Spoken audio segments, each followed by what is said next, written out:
Hello students, good morning. இன்னைக்கு நம்ம பார்க்க போறது மதியமோட இம்பார்ட்டன்ஸ் தான் பார்க்க போறோம். ஃபர்ஸ்ட் பேப்பர் 1 அப்படிங்கறத பார்க்கலாம்.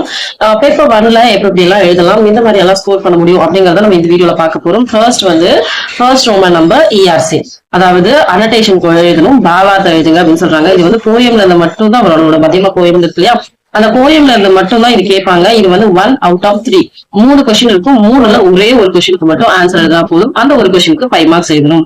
சோ இம்பார்ட்டன்டான ERC என்ன அப்படின்னு பார்த்தோம்னா, தெய்வமேரி பாக்கியமே அப்படின்னு சொல்லிட்டு ஆரம்பிக்கும். சோ வந்து அந்த பூ லெசன்ல இந்த ஃபிளவர் ஆசைப்படும் இல்லையா, இந்த சாக போயம்ல இருந்து ஒரு ERC வரும். கைஞ்சி நகி ஹாத்மே, கையில வந்து கத்திரிக்கோள் இல்ல எதுவுமே இல்லாமலே நீ வந்து டிசைனா லீவ்ஸ் எல்லாம் கட் பண்ணி வச்சிருக்கீங்க, அந்த மாதிரி ஒரு டிஸ்கிரைப் பண்ற மாதிரியான ஒரு போயம். செகண்ட் ஒன், இது வந்து அத்புத் மாயா அப்படிங்கிற போயம்ல இருந்து வருது. மூணாவது பண்டித் கி சங்கத்தினா பண்டிதர்களோட சேர்க்கை சேரும் போது நம்மளுடைய லைஃப் நல்லா இருக்கும் அப்படிங்கிற மாதிரி.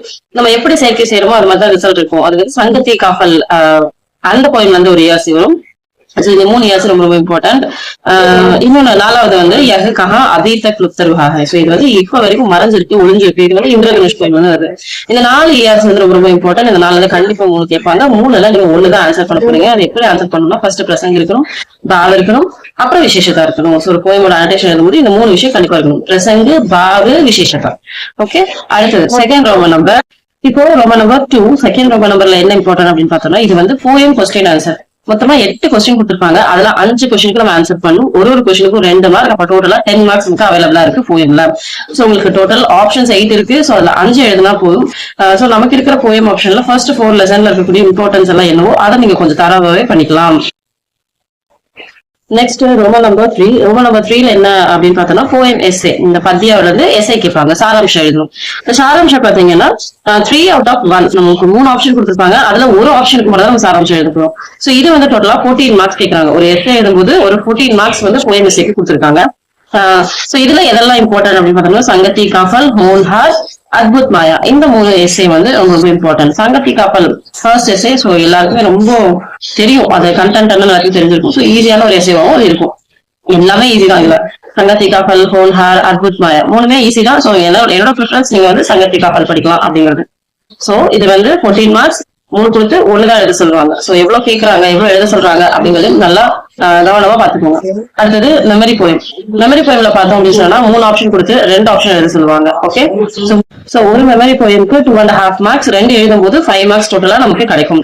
சோ மெமரி போயம்ல எப்படி எழுதணும் அப்படின்னு சொல்லி பாத்தீங்கன்னா, ஒரு comma and even full stop இதெல்லாம் கூட மிஸ் பண்ணவே கூடாது. எந்த இடத்துல கமா போட்டிருக்காங்க, எந்த வேர்டுக்கு அப்புறம் கமா இருக்கு, எந்த இடத்துல ஃபுல் ஸ்டாப் இருக்கு, இதெல்லாம் நீங்க வந்து நல்லா செக் பண்ணிக்கணும். ஸ்டார்டிங் எண்டிங் வந்து கொஸ்டின் பேப்பரே நமக்கு இருக்கும். சோ அதனால அதை பத்தி நம்ம வந்து ஒரி பண்ணிக்க வேண்டாம். சோ ஸ்டார்டிங் எண்டிங்கான ஸ்பெல்லிங் அங்க இருக்கும். வித் வேர்ட்ஸ்க்கான ஸ்பெல்லிங் எந்த இடத்துல எந்த மார்க்ல யூஸ் பண்ணிருக்காங்க, எந்த தா போட்டிருக்காங்க, எந்த த போட்டிருக்காங்க அப்படிங்கறத கொஞ்சம் செக் பண்ணி பாத்துக்கணும். சோ இவ்வளவுதான் போயம் வந்து நமக்கு இவ்வளவு மட்டும் தான் கேட்பாங்க. சோ மதிப்பா பேப்பர் 1 வந்து நம்ம வந்து 3 சாப்டரா பிரிக்கலாம். ஃபர்ஸ்ட் போயம், 2வது லெசன், 3வது தேவநாகரி அப்படின்னு சொல்லிட்டு 3 சாப்டர் பிரிக்கலாம். சோ இது வந்து ஃபர்ஸ்ட் சாப்டர் போயம். போயம்ல இருந்து நமக்கு வந்து போயம் ERC கேட்பாங்க, poem question answers, poem SA and memory poem இவ்வளவுதான் கேட்பாங்க. சோ இது வந்து டோட்டலா வந்து 34 மார்க்ஸ் நமக்கு வந்து போயம்ல இருந்து மட்டுமே கிடைக்குது. 2வது சோ அடுத்த சாப்டர்ல லெசன். இப்ப இனி வரப்போறது எல்லாமே லெசன் பேசிஸான கொஸ்டின்ஸ் தான் வரும். இது வந்து 5th Roman number. 5th Roman நம்பர்ல வந்து அர்த்தலிக்கியே மீனிங்ஸ் எழுதணும் அப்படின்னு சொல்லியிருக்காங்க. மீனிங்ஸ் பாத்தீங்கன்னா 10 கொஸ்டின்ஸ் கொடுத்திருப்பாங்க. அதுல 5க்கு வந்து ஆன்சர் நம்ம பண்ணணும். அப்போ ஒரு கொஸ்டினுக்கு 1 மார்க் அப்படிங்கறத அலாட் பண்ணிருக்காங்க. இப்போ 5 கொஸ்டின்ஸ் எழுதுனா 5 மார்க்ஸ். சோ நீங்க வந்து கொஸ்டின் பேப்பர்ல தான் ஆன்சர் எழுத போறீங்க. கரெக்டான கொஸ்டின்ஸ்க்கு கரெக்டா நேரா ஆன்சர் எழுதுங்க. சோ வந்து மாத்தி எழுத வேண்டாம். அந்த கொஸ்டினுக்கு அந்த வேற இடத்துல ஆன்சர் எழுதுறது இல்ல, அந்த கொஸ்டினுக்கு மேல ஓவர் ரைட் பண்றது அந்த மாதிரி பண்ண வேண்டாம். ஓவர் ரைட் பண்ணும்போது அது ரொம்ப அசிங்கமாயிடும். நீங்க கரெக்டா எழுதிருக்கீங்களா இல்லையாங்கிறதும் டீச்சர்ஸ்க்கு ரொம்ப கன்ஃபியூஷன் இருக்கும். சோ அதனால ஒரு கொஸ்டினுக்கு ஆன்சர் பண்ணும்போது கரெக்டா அதுக்கு நேரான ஆன்சர் பண்ணுங்க. சோ தெரிஞ்சதுக்கெல்லாம் ஃபர்ஸ்ட் ஆன்சர் பண்ணுவீங்க, அப்புறமா தெரியாதுக்கு யோசிச்சு ஆன்சர் பண்ணலாம். So 5 question 5 marks. இது வந்து 5th Roman number. 6th Roman number என்ன அப்படின்னு பார்த்தோம்னா, விலோம் சப்தலிக்கு ஆப்போசிட், ரைட் த ஆப்போசிட்ஸ் மீனிங், ஆப்போசிட்ஸ் அப்படின்னு சொல்லி கொடுக்குறாங்க. இதுலயும் 10 கொஸ்டின் கொடுத்தா 5க்கு தான் நீங்க ஆன்சர் எழுதுறீங்க. 10 கொஸ்டின் கொடுப்பாங்க, 5 கொஸ்டினுக்கு மட்டும் தான் ஆன்சரே பண்ண போறோம். சோ இதுக்கு ஒரு கொஸ்டினுக்கு 1 மார்க் அப்படிங்கறத அலாட் பண்ணிருக்காங்க. சோ இதுலயும் அப்படிதான். எப்பவுமே நீங்க வந்து ஆன்சர்ஸ் எழுதும் போது கரெக்டான ஆன்சர்ஸ் இதெல்லாம் தெரியுமோ அந்த ஆன்சருக்கு கரெக்டா ஆன்சர் பண்ணிட்டு தெரியாததுக்கு அப்புறமா நீங்க ஆன்சர் பண்ணலாம். அடுத்தது செவன்த் ரோமன் நம்பர் என்ன அப்படின்னு பார்த்தோம்னா மேட்ச் த ஃபாலோயிங் ஜோடு பனாயே இல்ல வாக்கிய ஜோட்னா அப்படின்னு வரும். சோ இது வந்து மேட்ச் த ஃபாலோயிங்.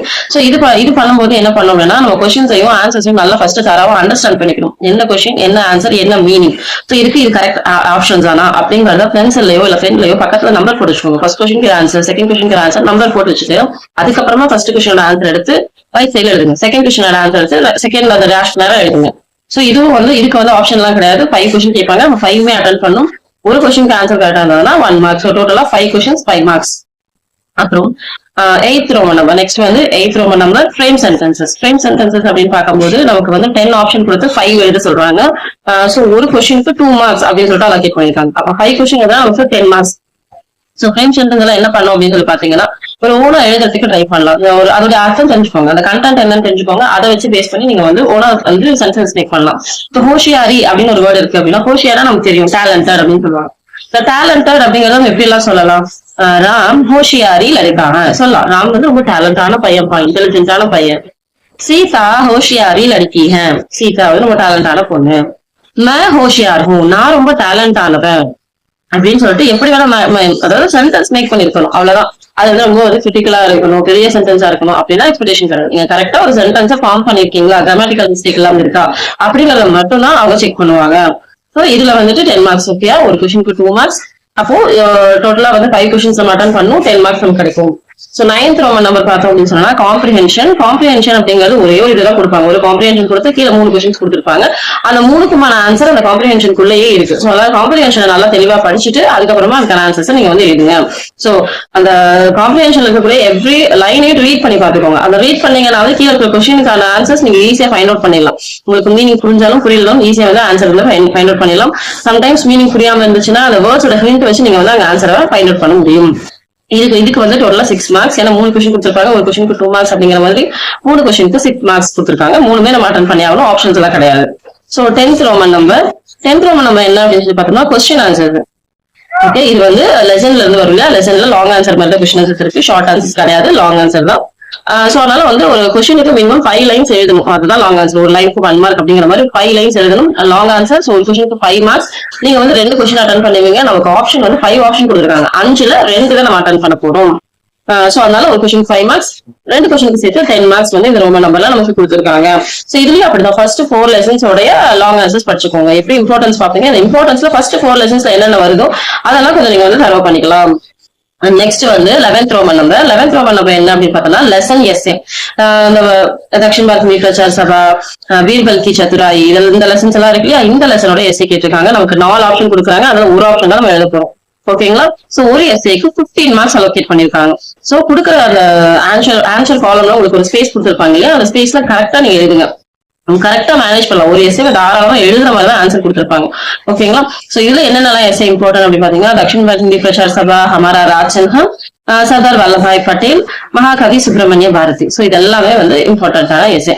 இதுல தக்ஷின் பாரத் ஹிந்தி பிரச்சார் சபா ரொம்ப ஈஸியா இருக்கும், ஈஸியா படிச்சிடலாம். ஹமாரா ராஜ்சன்ஹமும் அப்படிதான். நமக்கு நேஷனல் சிம்பிளை பத்தி நிறைய விஷயம் தெரிஞ்சிருக்கும். அதனால ஹிந்தியில வந்து அந்த வேர்ட்ஸ் தெரிஞ்சு நம்ம எழுதுற மாதிரி தான் இருக்கும்.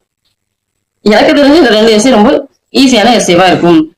சோ அவ்வளவுதான். லெசன்ஸ்ல நமக்கு இவ்வளவுதான் கேட்டிருக்காங்க. என்னன்னா meanings, opposites, frames and answer following, question answers, comprehension, SA அப்படிங்கிற மாதிரி நமக்கு வந்து லெசன்ஸ்ல கேட்டிருக்காங்க. இது டோட்டலா 56 மார்க்ஸ் அப்படிங்கறத அலோகேட் பண்ணிருக்காங்க.